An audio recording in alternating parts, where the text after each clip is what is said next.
On a slightly more optimistic note, we have a lot of motivated, passionate students watching here tonight who are inspired by your political courage and your honesty, and who want to repair the polarization that we currently see to help restore America's democracy. At the same time, though, there's been a wave of political nihilism among a lot of young people, this feeling that there's no point in engaging in a system that feels so broken and so hopeless. And so I want to know, what's your advice? How can we make people optimistic about a better tomorrow? And how can young people help make meaningful change regardless of their political affiliation?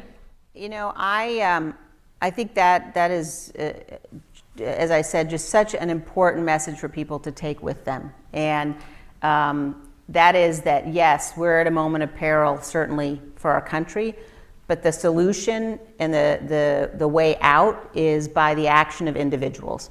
And I hope that, you know, talking to young people all around the country, to be able to convey to people that the blessings that we have in this nation, first of all, are exceedingly rare in the course of history.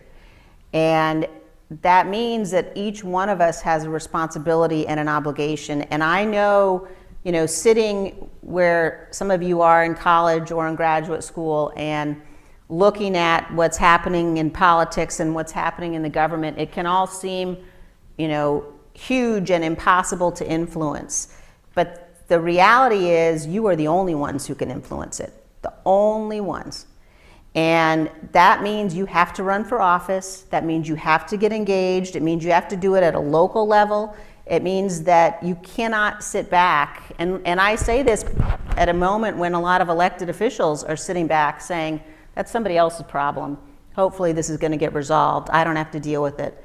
None of us can be a bystander. And I think that it's an obligation we have. It's also an unbelievable blessing. I mean, just think about the fact that we live in a country where you get to decide who your elected officials are. You get to decide, we all get to decide what laws we live under. And that it's an unbelievable blessing. And so I would just say, we need every one of you. We need you involved and engaged. And there's no more important thing that you could be doing than helping to make sure that we right this ship of our democracy.